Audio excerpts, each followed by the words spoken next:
We can't agree on whether Russia should pay reparations for Ukraine on an ongoing war. I mean, it's even insulting that the UN asked African countries to vote on Russia to pay reparations when we have never voted about reparations for slavery and colonialism. And African countries actually participated in the vote. And countries like mine, South Africa, for walking away, for me, it's even a worse crime because it means you don't even want to take a stand. So do you have a political chapter? It's crucial for me because it sort of zeroes us to the same thinking. I think this image I gave of different taps and leaking buckets is if you are trained in the US, that's how you think. If you are trained in Russia, that's how you think. If you are trained in Belgium, so we don't have like a chiseling together. I think Pan-Africanism tried to do that, but I think we can all agree it's really pretty much dead because it's unfunded. So, I mean, what's not funded under capitalism dies. So do you have such a chapter? And if not, what can you guys do? Because I think we are very best placed with the economic background to the solutions that you have to actually run such a chapter and be listened to. I think I have other questions, but I'll leave it here for now so that I get in another round. Thank you so much. That's a wonderful question. The current state of the interplay between actors involved in the sovereign debt architecture. So we do have a political, we clarify the basis, we historicize to clarify that there is, that sovereign debt is not just episodic, but it's more of a systemic issue. And we look at how African countries have not been at the table at the point when a lot of the institutions which are running the framework came into being. And so we are very clear on our political statement of positioning from the outset of the book. But I still hear you in the sense that there is still more to be said, and I do agree that it should not be a given, or it should be a given that this is the starting point for any conversation as to how to reform the system going forward. Then for Ivan, yes, we do have chapters that address the questions you raise. I'll draw your attention to the chapter by Dr. Magali, who spoke earlier on this morning in the session we had in the main room. So Dr. Magali actually does raise or put forward some very excellent arguments about having an unbiased umpire. And Nona Tamale has already mentioned this as to that there have been efforts in the past to have a system, an unbiased umpire that deals with these issues of restructuring. But obviously, it's been frustrated by a number of these geopolitical powers, including the US and especially the US, but the EU as well. So yes, there is a need for an unbiased umpire at the global level. We acknowledge that, and there have been efforts to try and make this possible. Now, at the African level, we have, you make a very important point, Ivan, which is that we need to be speaking with one voice as Africa. And so I would invite you to look at the contribution by Marie-Louise Aren, who is a doctoral candidate in South Africa, and her paper, let me get the title. So she looks at, designing an African common position and strategy for vulture litigation. Now, obviously, this can extend beyond just the specific aspect of the sovereign debt discourse. So yes, we are very conscious of this. So both Magali Masamba's paper contribution and that by Marie-Louise Aren speak to the issues you've raised about having an unbiased umpire, having an African common position in relation to how we engage in terms of both at contracting stage as well as even when it's time for restructuring. So for instance, Magali makes a recommendation for the introduction of what she terms an African Sovereign Debt Forum, where a Center for Excellence, where a lot of these issues that affect Africa are both designed as well as developed to be able to meet the needs of African countries involved in sovereign debt issues. So that is my thoughts, but I'll give over to my panelists to speak to any of the questions raised. Thank you, Ohio, and thank you to the audience for the questions. I specifically want to respond to Ivan's question. Just adding to what Ohio said and some of the challenges that come especially from addressing that debt acquisition side. So a lot of the efforts that exist right now or that people are agitating for have been around resolving of debt problems. So you know how the system we have right now, the global system we have is skewed, it's unfair, we don't have a place to go. Let's start from there, right? So if you as an individual are bankrupt or a company is bankrupt, we have laws, we have structures of what you do. But we don't have such an institution. And a lot of the focus and the literature around sovereign debt has been around creating a space for resolution of debt problems. Now, on the acquisition side, part of the reason why we also don't have an empire per se is because of sovereignty of countries, you know. The argument that countries are sovereign and we've said time and again, how do you finance your expenditure as a country? You borrow or you get taxes, right? And the argument is not necessarily that borrowing in itself is a problem. The question then becomes, and this is something that at a national level, I struggle with as well, because sometimes when we are at a regional level, at a global level, we're talking about how the system is unfair, but then when you go back home and you're looking at the news and it's debt after debt after debt, and you don't even see how this money is spent, sometimes we then have questions around who is actually, what are we doing around the contracting and acquisition of debt. So I agree with you 100%, and part of the proposals of the book are for us to have platforms also at a regional level where we're able to have discussions beyond just resolving debt problems to actually contracting. And I think a key attractive thing is moving away from discussions of debt being had in boardrooms in Washington, or, you know, even at the African Union level. How open are these discussions for citizens to be able to participate? Because at the end of the day, we are the ones who are going to pay this debt, and there have to be avenues for accountability, avenues for participation, especially from the contracting phase. In an ideal world, our parliament does that for us. The question becomes, if you have a parliament which is majority under the ruling government, you know, they hardly have teeth and are going to speak about, you know, so it's signing of debt contracts, and if it has been decided from a cabinet resolution, it's passed, you know. So being able to have a platform, I think it's very relevant, and also just having to push for more discussions around debt contracting, not just at the external borrowing, but even domestic borrowing, which is on the rise in many African countries. And interestingly, majority in most countries of domestic debt is actually held by external creditors, people who are buying it, like people who are not necessarily in the country. And that's something that we'll have to discuss, but just to raise that those are some of the nuances in the discussion. Thank you for the excellent questions. I'll just chime in. I totally agree with what my fellow panelists have said. In relation to the question around just Ivan's question around transparency, I would say that that's one of the things that we do also in the African Sovereign Debt Justice Network. We highlight and uncover some of the hidden and some of the often secluded aspects around the debt, right, that we have. We had an excellent sort of case study at the beginning of our work with Mozambique, and we saw how a civil society organization was actively involved in bringing to light and revealing some of the hidden trajectory of sovereign debt in that country. And we saw how that had influenced also the lawmaking process. So I think that it is important for us to work together rather than working in silos, or rather than remaining fragmented and having national forums and conversations. I think that as civil society organizations, as activists, as peoples, as persons interested in sovereign debt on the continent, it is now our responsibility. And I liked the vote of thanks in the earlier session when we said it is public debt.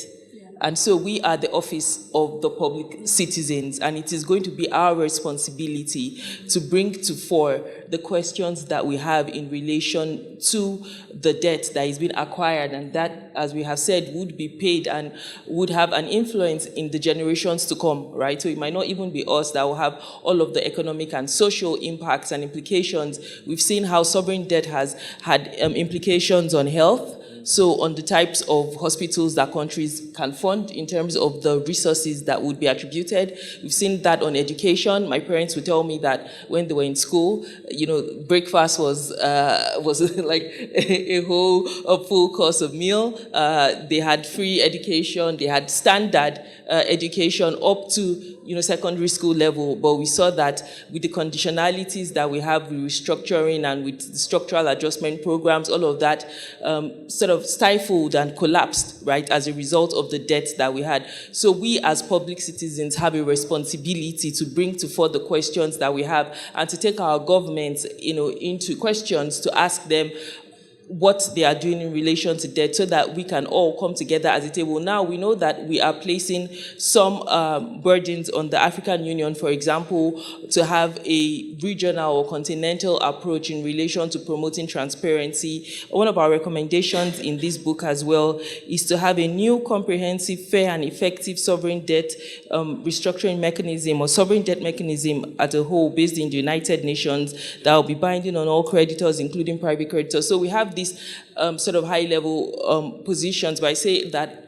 when the civil society organizations, activists, public peoples come out also to make a case that we have seen the impacts in that. We've seen that in Mozambique, we've seen that in Zambia. Nona, you guys have been actively involved in some of the recommendations and in advising the Zambian government, and we saw the implications that would have. So I say that all of us in this room are active participators, all of us in this conference, all of us that are interested in sovereign debt would be part of the people that would make open the conversations and that would promote this African voice. And when we say African voice, right, we self-identify as Africans, we self-identify as the bloc that we want.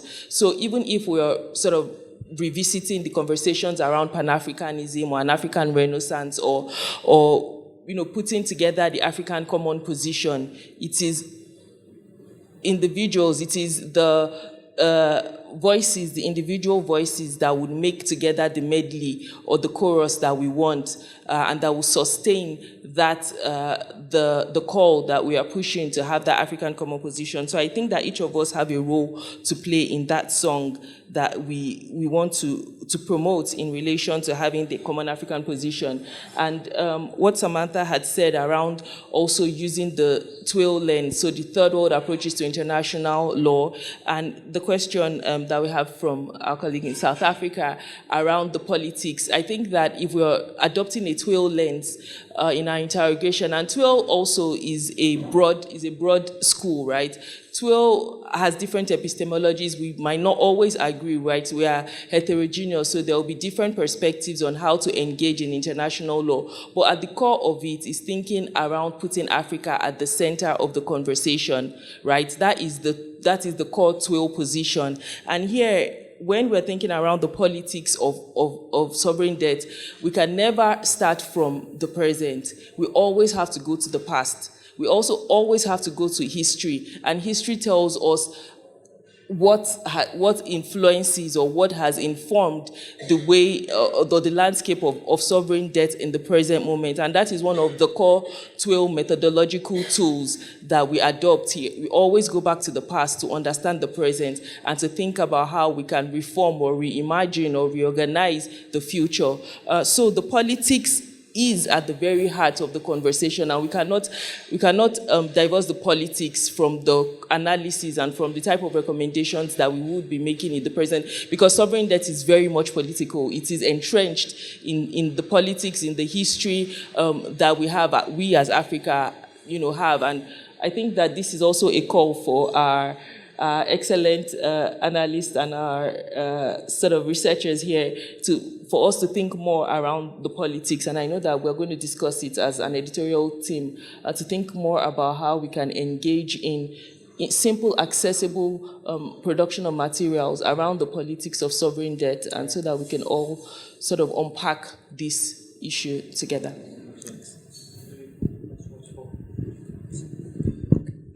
All right, thank you very much. Yes, just to add more about the politics around sovereign debt, I think, so in the previous discussion that we had in the morning, we had one participant ask, how does the political economy analysis marry with the legal? Like, where's the link? And when I look at it, I think that there's been a lot of work that has been done most recently by Afronomics Law, by AfroDad, to ensure that we make sure that both of the thematic areas are intertwined and they're also presented in such a way. And so this book was written by early career legal researchers, so they have a legal background, but they're also participating in the very same political discussion that you are raising, which is very important. And how are they doing that? They're doing that through the trail approach. So the trail approach, in as much as it's a school of thought, in as much as it's ideological, it's also a movement.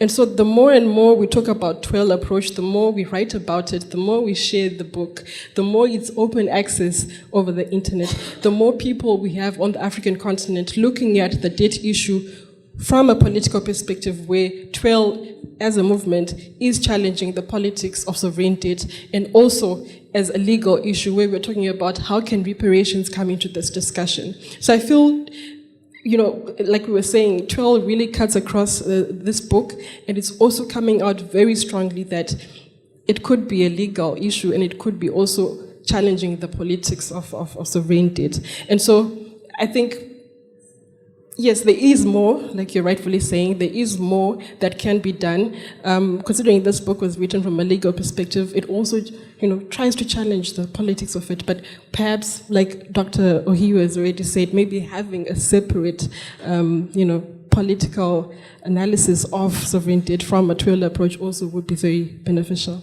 But thank you very much for that. Thank you, Prof. Ohiu. Thank you, panelists, for your questions. I think they're excellent questions. So a lot has been said about the political aspect, so I want to belabor the point. But one thing I think I should add is, as you're reading the book, you'll also find political snippets here and there. For example, the chapter that I was discussing on sovereign debt restructuring through the United Nations, there's a section where Mbithi discusses how the countries have been left in the hands of political elite who end up overborrowing or mismanaging resources. So it's a theme that actually runs throughout the book, so you'll be picking those snippets here and there as well. They've done an excellent job of answering that question, so I'll move to the next one on, I'm not sure what VAR is in football, but I think I have an idea of what you are trying to ask. So accountability it's a very important question, and like Nona said, the sovereignty aspect makes it difficult to find a common approach to do something like that. And even in the national AfCoDD at Kenya, the question on odious debt and bringing these the people involved to account, it's becoming a key question. And one thing I'm noticing is how the judiciary is taking a role in this now, because if we look at the Mozambique hidden loans case, it's the courts which declared that the loan was illegal because it didn't follow the legal, the legal framework that was supposed to be followed with taking those loans, because it was not approved by Parliament. There's also a similar case in Kenya. There's the Standard Gauge Railway case where, but this one was touching on transparency and access to information. So citizens were not happy with the fact that, we are paying this debt. Why don't we know what's going into these contracts? Because at the end of the day, we are the ones paying. We ought to know why we are paying, what we are paying, what are the interest rates, why are we taking this debt, who is taking it, where is it going to? So people seem very disgruntled by the fact that they do not have access to financial information. So that's one way in which accountability is starting to come up on the continent. The judiciary is taking an active role. But there's also a flip side to it, because in Mozambique, when that happened, the country was seen as a greater investment risk. IMF cancelled a credit facility with it. Also, the economic growth rate declined. So as much as it's good, there's also a negative aspect that came with it.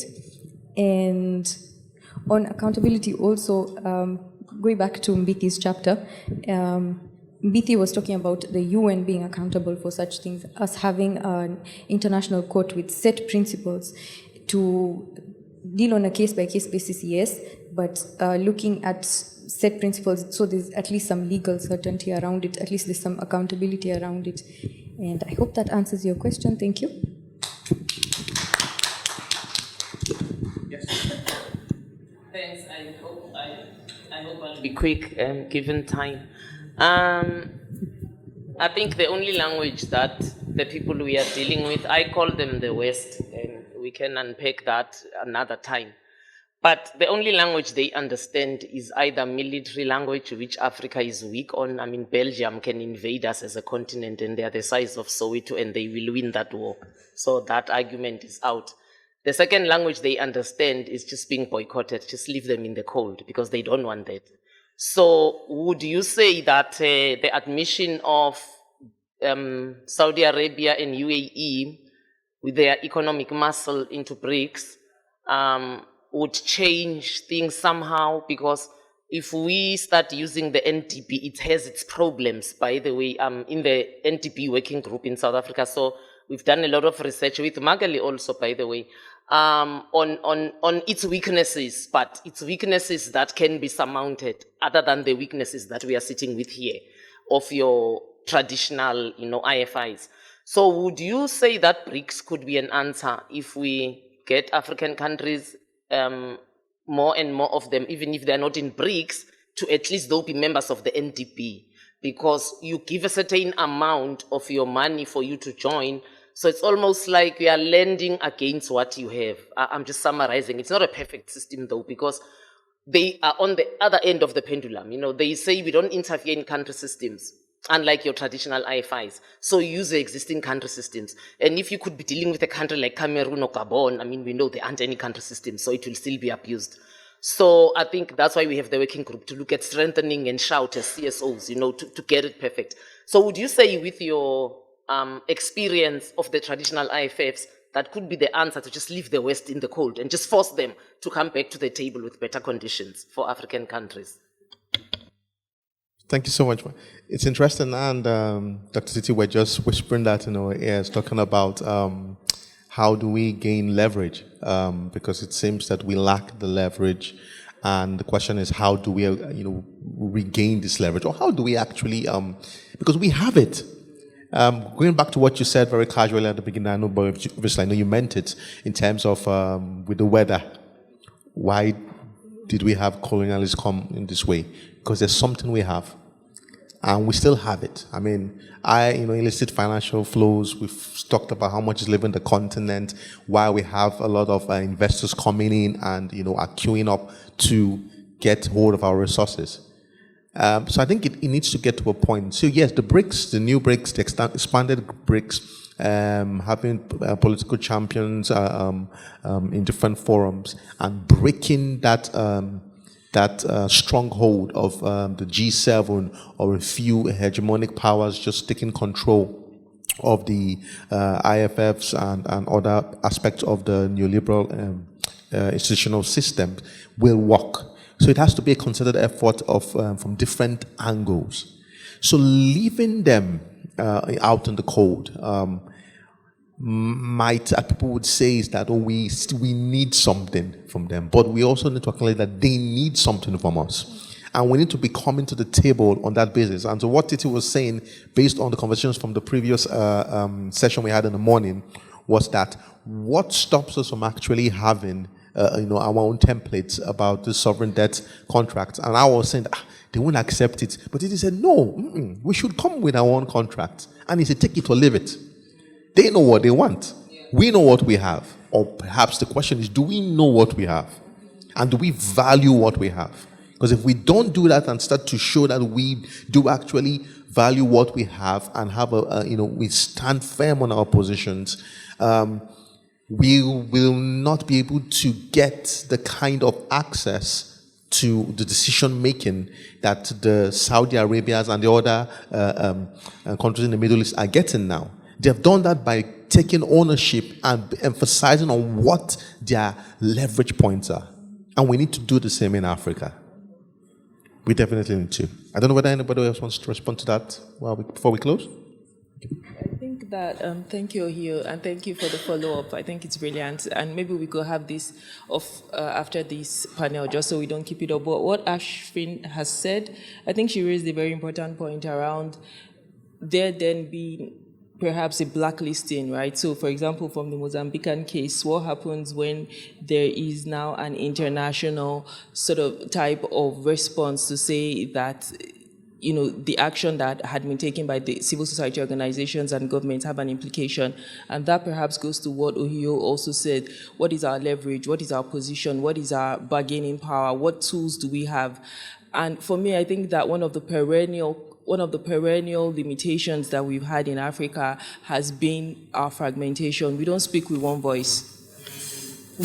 Everybody is protecting specific interests. So even though we have the African Continental Free Trade Area, even though we have the African Union's Agenda 2063, even though we have the push for a Pan-African Renaissance, even though we have the vision to come together as a unified bloc, many times each country is still promoting self-interest. So how do we break away from that colonial shackle of the arbitrary lines that were drawn on a map to different? I came to Senegal, and for me, I don't see a difference between myself and Senegal. We look alike, right? Before we open our mouths to talk, I think we look alike, right? So Africa is one. If we can remember that spirit, the whole, the spirit, the Nkrumah spirit, the spirit that drove the independence that we had in the late 50s and early 60s, if we can revive that and come together and look out for one another in conversations around sovereign debt, let's bring our expertise. So if there's expertise in Kenya, for example,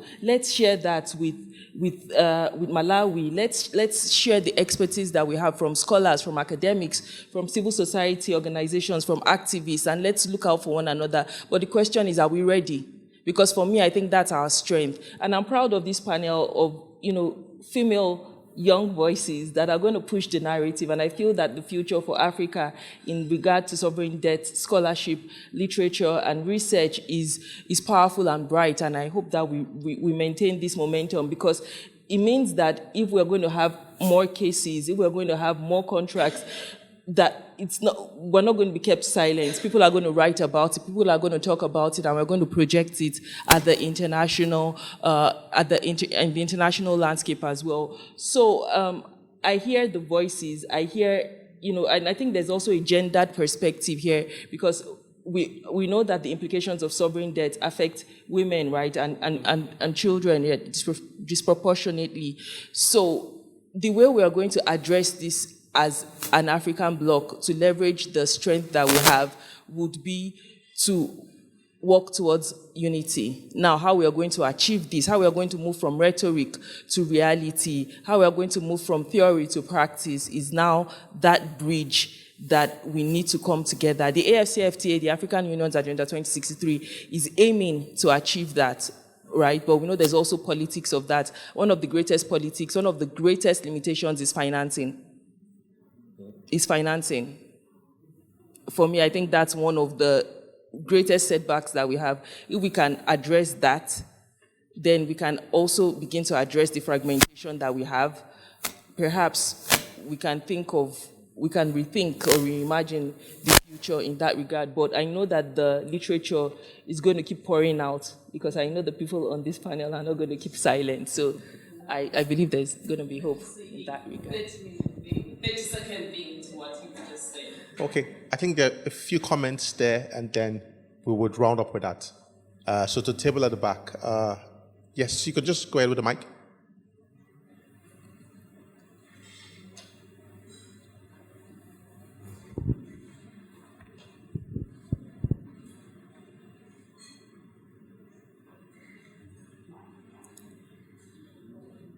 Okay, thank you so much. Thank you so much for the panel. Very interesting discussions. And I am so happy to hear some of, the brilliant minds within our Africa. One other thing that I really liked was, just that definition of inequality.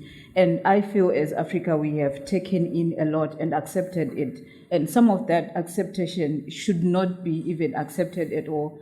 Some of those impositions that have been given to us, some of those definitions, if you look at GDP, how they then say we are very poor, what is the standard? They have defined the standard for us. They say we live less than $1, a day, but they forget that maybe my parents, they are peasant farmers, but they own that land. But that land they don't put a value to it. I have got, maybe my family has got 4 cows, but they don't put a value on it. They forget that I've got a piece of land that I grow my vegetables, which are very organic and very healthy for me. Look at COVID, you know how they had actually defined it, and they say Africa is going to perish. But we forget we have the climate. We have got so many advantages that are actually working for us, but you know, they have actually put it into our minds that we forget the Lord that we actually have. So this is also a challenge to the upcoming Africans who can redefine, who can reorganize, who can, you know, some of those terms that they have used. I loved even the way some of the organizations that are actually working and redefining what the IFFs, because some of those definitions, they've been pushed to us. So it's a time, I loved how the Honorable said, you know, that way maybe we can put some of those organizations in the code so that they come again for us to try and redefine. And we come out as Africa, who is the rule maker and not just the rule taker on that one. Thank you. Excellent. Yes, sir. Thank you. You'll forgive me for coming with this a bit late.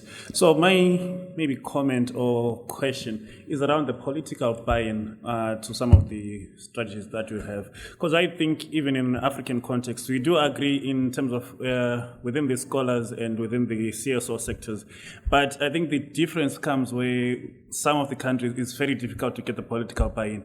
Like in terms of accountability and transparency, we may advocate for it, but even the legal contracts that you would want to push on, we may advocate for it, but we've seen that the political buy-in in some of these issues is very difficult.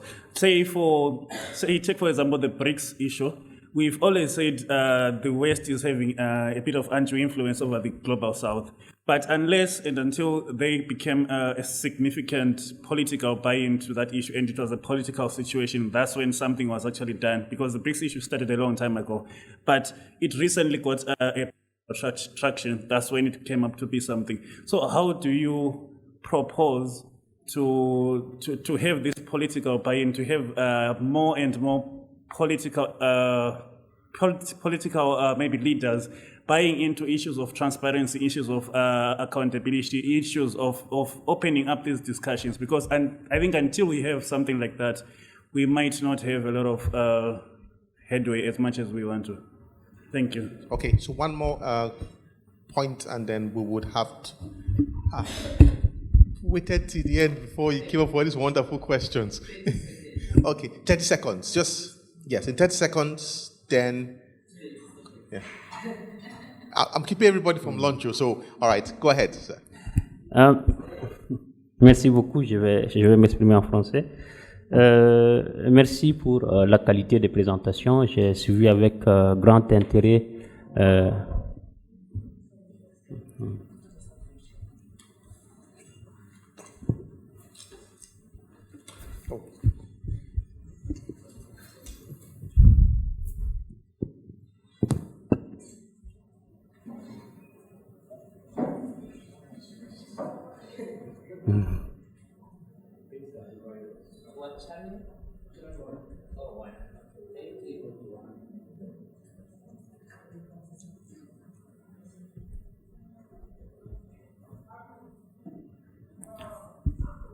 Sorry for this disagreement. Okay, voilà, je disais, c'est Abdelhamid Nassour du Tchad.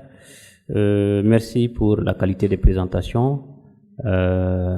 J'ai suivi avec grand intérêt les différents intervenants et la qualité des éléments apportés par les uns et les autres.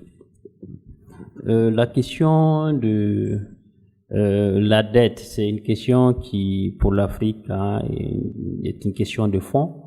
Au fait, pour ne pas revenir en arrière, pour aller plus rapidement, le FMI, par exemple, avait alloué 650 milliards de dollars de droits de tirage spéciaux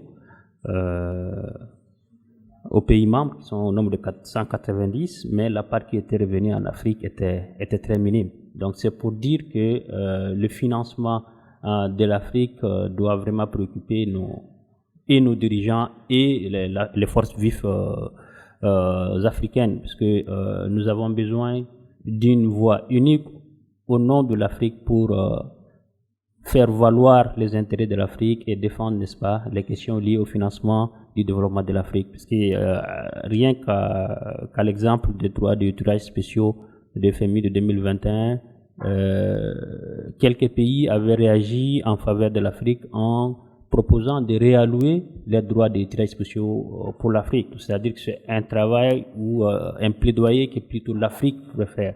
Donc, les forces vives telles qu'AfCoDD et autres pourraient peut-être se mobiliser afin de faire de cela une réalité, afin de pouvoir, n'est-ce pas, donner de la vivacité au plaidoyer africain en faveur du financement. Et j'aimerais aussi que le financement puisse toucher le secteur privé et le secteur informel en Afrique. L'économie est dominée par le secteur informel en Afrique, dans nos pays respectifs.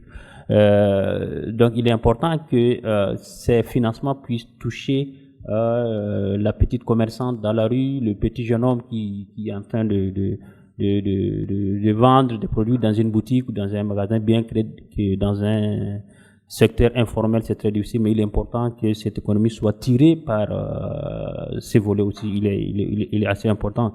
Donc je pense que le rôle de l'Afrique afin de ramener, n'est-ce pas, l'architecture financière internationale favorable à l'Afrique, il est important que l'aspect économique a été très limite, parce que on sait que, comme disent un proverbe africain, on prête pas aux pauvres.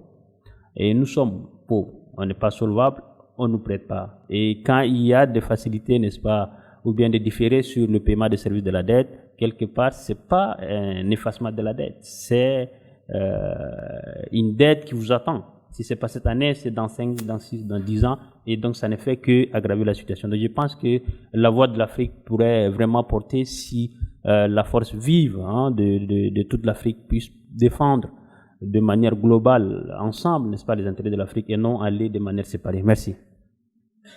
All right. Thank you. There was, they said we have run out of time. So we will respond to this point when we come out from here, because we're holding everyone from lunch now. But we note the points that have been made, and we will respond to you. We can have these conversations over lunch. But I just want to enjoin you to please give a round of applause to our panelists.